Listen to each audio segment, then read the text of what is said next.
Hey, this is John Carlos, and I'm here to look at the Funko Pop ride of the Jurassic Park park vehicle with Ellie Sattler Pop.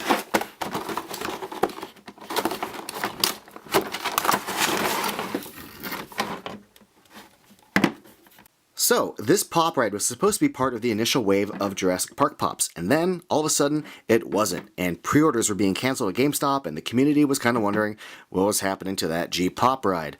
I was nervous that it was going to become a con exclusive, and thankfully, it didn't. It was just delayed, and that's good because we really do need an Ellie Sattler Pop. I think it'd be messed up if Funko made pops of Jurassic Park and we had Ian Malcolm and Alan Grant, but we didn't have Ellie Sattler. So thank goodness that this is out and available. The design of this Jeep is pretty cool. I think it's a good sculpt of translating the Jeep's design into popified form. I like they included the license plate on the front left and back left. It'd be cool if it had artwork on it instead of just being a blank little slate, but still it's cool. I like the sculpt here, the little cables in the front. The paint for the most part on the lights are good. This yellow, orange light on the front right's a little wonky. Also, just, I have some scraped paint right here on the side, scratching the sculpt. Some scuffing paint there. Otherwise, though, like the silver paint on the wheels look really, really good. Red and gray paint on this is all pretty clean. I love the texture on the wheels. And the little tool chests on the back look really cool, the little metal containers. One thing that's interesting about this is it's the JP-18 Jeep, which is only featured when they first arrive at the island for a little bit. The JP-10 is what this appears to be, because that one didn't have the roll bar, it didn't have a roof. This is what Ellie and Ian are in when they're featured in this Jeep. So it's interesting that it's misnumbered. Not like it really matters that much, but this is clearly the JP-10. Oh well.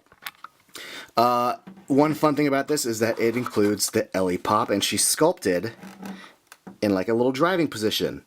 Hands on the wheel, feet are bent, she's in the seat, which is great because it really kind of fits the design of the car.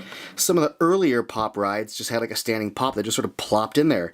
The bummer though is that she's attached, you can't take her out. Even if you could take her out, she couldn't stand in this position. That was one of the fun things about the older Pop rides, is that you essentially got a Pop and a vehicle.